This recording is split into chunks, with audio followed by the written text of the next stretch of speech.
So, good morning, everyone. My name is Dr. Maria-Adriana Deiana. I'm a senior lecturer in the School of History, Anthropology, Politics, and Philosophy, and the co-director of the Center for Gender in Politics here at Queen's University Belfast. I am delighted to welcome you all for this public seminar titled Innovative Strategies in Transformative Mediation and Inclusive Dialogue, which we organized to mark the conclusion of the Talk4Peace research project. We are really pleased to have so many people in the room, to have a fantastic lineup of speakers who have agreed to be part of today's proceedings. And I'm looking forward to a productive day of conversations, exchange, and hopefully future collaboration. I'm going to say a few words about, well, I have a few people to thank, actually. So Talk4Peace is a collaborative research project led by myself and my colleague, Dr. Heidi Riley from University College Dublin. It is funded by the Higher Education Authority within the North-South Research Program, which is supported by the Department of Further and Higher Education, Research, Innovation and Science, and is also supported by the Shared Island Fund. And we would like to acknowledge our funders for their generous support. This event is organized in collaboration with the Senator George J. Mitchell Institute for Global Peace, Security and Justice. And I would like to thank, for their support for this event, the Institute Director, Professor Richard English, as well as the team lead for research on peace building, religion, and the arts, Professor Fiona McGowan.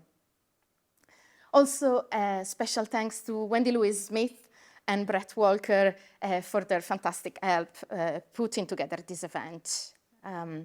Finally, I also would like to acknowledge the Engaged Research Seed Fund here at Queen's University for making possible some of the creative outputs and the artwork connected to this project. The artwork is at the back of the room, and you will have an opportunity to have a look as well as hear from the artist who worked with us, Stephanie Heckman. So thank you to Stephanie as well. A little bit about the project. I'm going to say some of our aims and objectives that underpin the project before inviting Heidi to talk about our latest output, which has been launched today and is going to be live in our website. So we designed Talk4Peace with the aim to explore the role of transformative practices in mediation that can contribute to inclusive dialogue in a peace-building context.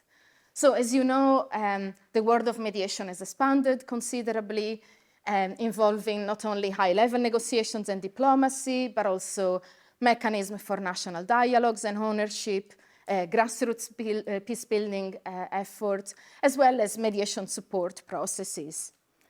And so with this expansion of processes and actors, we have also seen the emergence of what is now a widespread international legal obligation for more equal participation in peacemaking.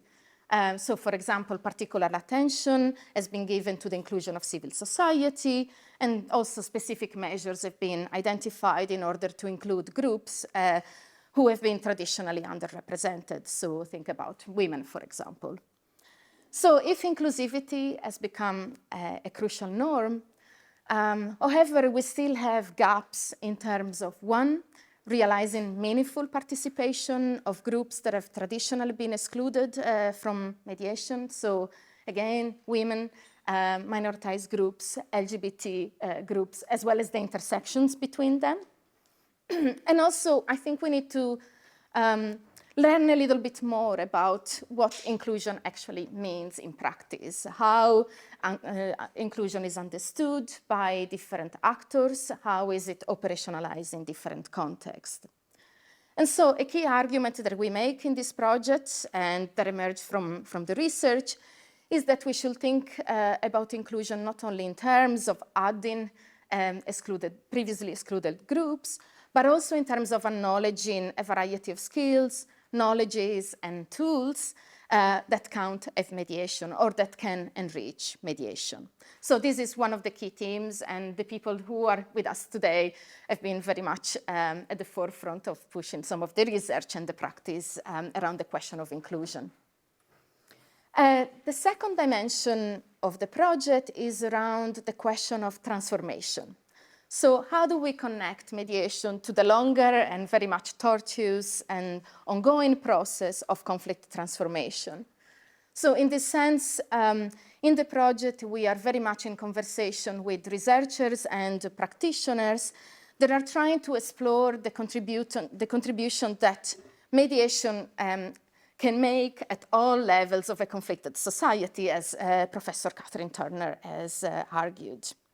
So in this project, then, we see inclusion and transformation working in tandem. In other words, we argue that inclusion must move beyond what is often a tick-boxing exercise of adding specific groups to the table or to a table. And we suggested that actually we need to think more creatively about how the table can be designed to reflect and honor diverse knowledges, experiences, and skills.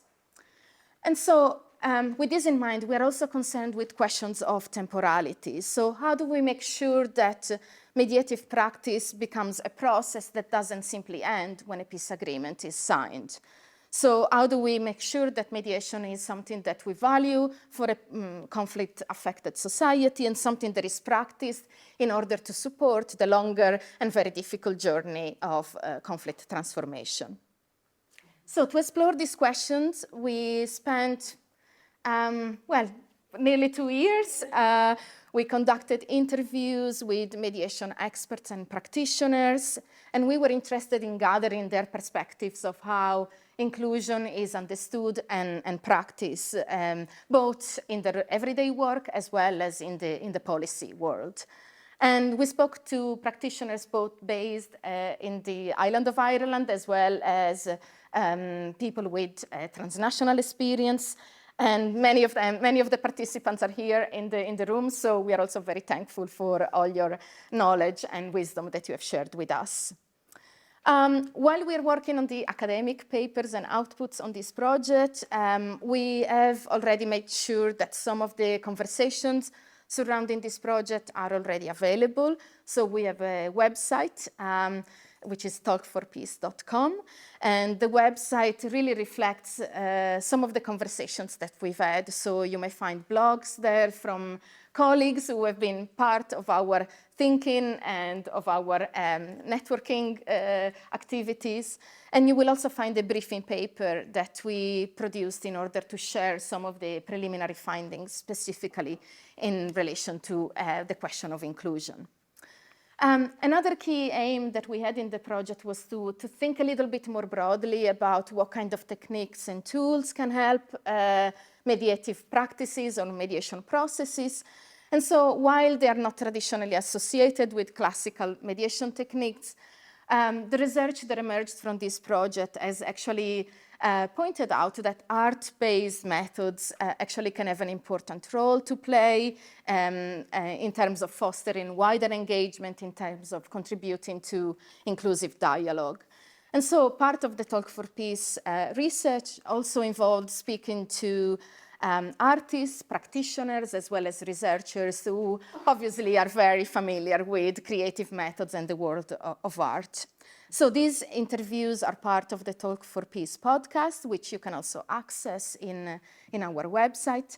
And the topics that we have discussed with our speakers were really inspiring and interesting. We talked about the role of theatre of witness in Northern Ireland, and I've seen Anne Walker, so thank you for joining us.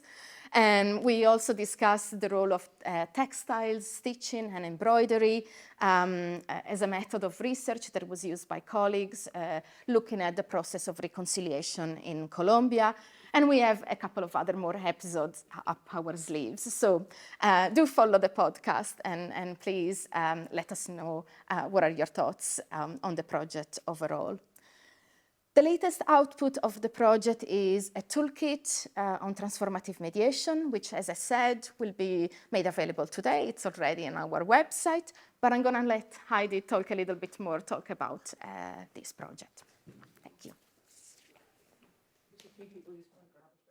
Okay, well, first of all, thank you, everybody, for coming along today, and thanks to all the speakers who have travelled. Some have travelled quite far to be here today, so we really appreciate accepting our invitation to participate today, and also thanks to Maria for the fabulous introduction.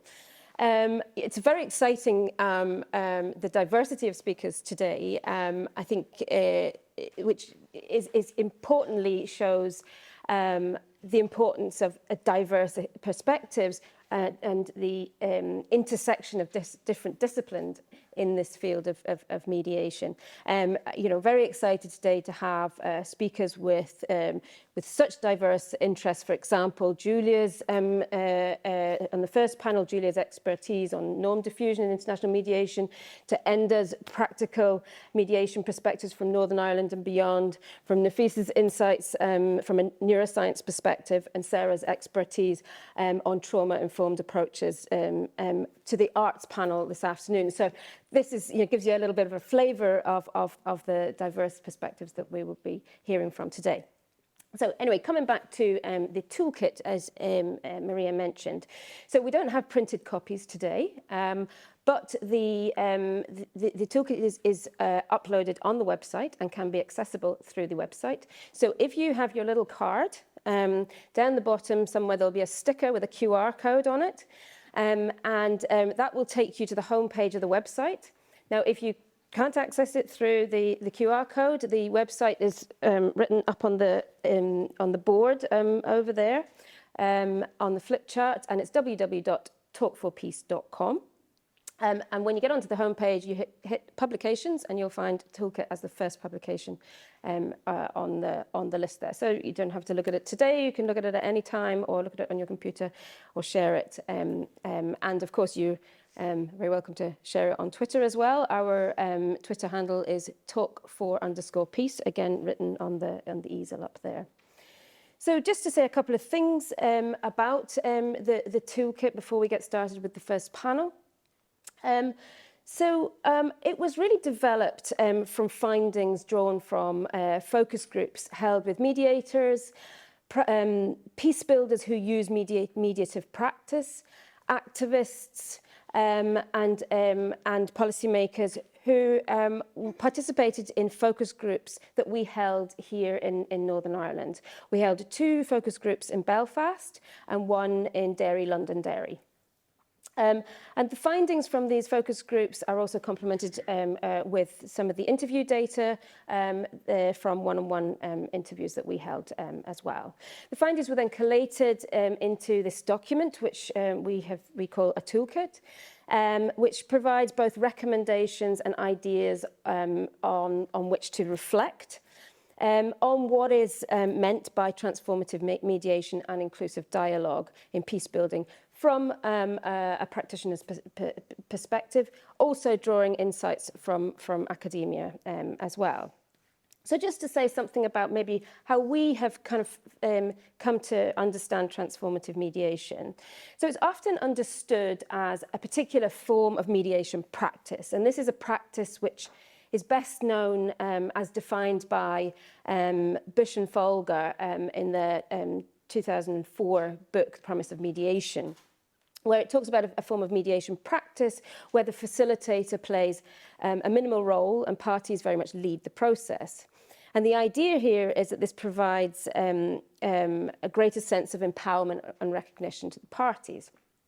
However, in peace mediation, we see this as a methodology, as an ultimately how an ultimate understanding of transformative mediation, as a little bit problematic to some extent, as the role of the facilitator is still key in working towards an outcome. So instead, we define transformative mediation and inclusive dialogue more in terms of Jean-Paul Lederach's focus on conflict transformation, where the transformation part is focused on broader outcomes, on a broader outcome that is built on the transformation of relationships, whilst also taking into account issues that are at the root of conflict, such as lack of access to rights or structural violence and so on. Issues that might become an obstacle to agreement. And so in this sense, the approach is not about working towards peace in terms of consensus, broadly framed in liberal peace terms, but we focus more on working towards what can be defined as agonistic peace.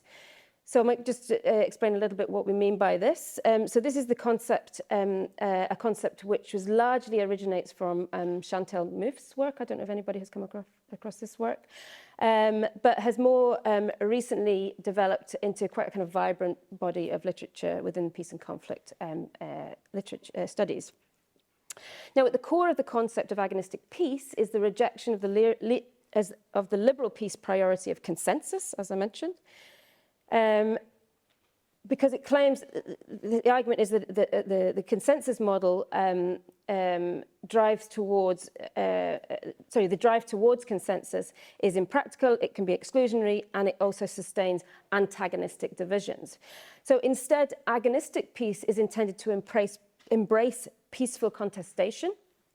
In this sense, it's more about advocating for acceptance of opposing ideas and positionalities between individuals and groups, and about shifting relationships from antagonistic to agonistic, in which acceptance of other ideas, other identities, other priorities is the goal, regardless to whether there is complete agreement or consensus or not. So I suppose just to mention there that the aim then of agonistic peace is to transform positions from enemies or adversaries into peaceful relations between individuals whose positions may not be agreed with, but whose rights to defend those ideas is not put into question. So what I should say at this point is that what we do not do here in this toolkit is provide a prescriptive guide on how transformative mediation is supposed to be implemented. This would be impossible and inappropriate, particularly given that Maria and I are not practitioners, we're academic researchers. But instead what we have done is we've drawn from the data that came out of the focus groups. We've collated the information and condensed it across a number of themes. These themes are then placed into the toolkit in a manner that allows reflection on the use of certain tools and mechanisms. And so the ideas and recommendations are by no means meant to be exhaustive, but are supposed to be reflected on as part of, shall we say, as one resource amongst a number of resources which exist from other organisations or other research. So the three main themes that we talk about in the toolkit, firstly, focus on inclusion and intersectionality, which is a theme that runs throughout the project, and you'll find is the first theme that we talk about in the briefing paper as well. And within this, we talk about issues, for example, around co-design of initiatives. We talk about shifting beyond single identity framings to look much more at an intersectional lens, which I think is particularly important, came out as something very important within our focus groups here, where there was this shift between, where participants raised the issue of constantly thinking about Northern Ireland in terms of two communities, the kind of red and green dichotomy, when there are so many other identities that intersect with these very salient identities here.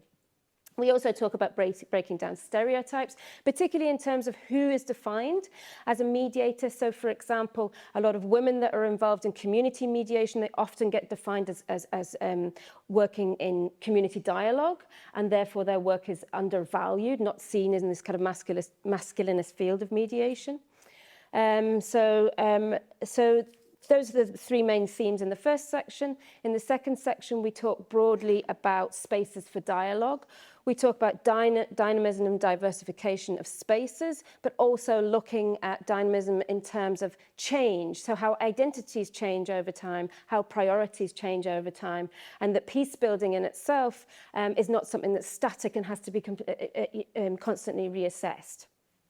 Thirdly, which is the third theme is around creativity and grounded approaches. And this is very much the theme that we'll be focusing on in the second panel this afternoon. So we had a lot of people involved in the focus groups who advocated for arts methods, which was a particularly diverse conversation. So those that were working in narrative approaches, those that were working with visuals, and I won't go into too much detail there because we'll talk about it a little bit more on the panel this afternoon. And finally, the topic of Sarah's presentation in the first panel around trauma-informed approaches, the importance of taking into account trauma, how it manifests, and how we recognise this and how that changes over time. So I'm going to finish there. Hopefully we're still within time. In fact, we might even be able to start the first panel a couple of minutes early because I've got a feeling there's going to be a lot of Q&A. So we've only half an hour for Q&A in each panel. So if we can grab an extra couple of minutes, then I think that would be great. And I'm going to now be quiet, but I'm going to pass over to the wonderful Lisa Wilkinson, who I should say, without Lisa Wilkinson, we wouldn't have been doing these focus groups. Lisa Wilkinson is the CEO of Tides Training and Mediation, and we've worked together on a number of projects. Lisa was instrumental in bringing together the diverse participation in the focus groups. So we are very much part of the project. So I'm going to pass across to you now. And maybe we can invite the speakers up to the table.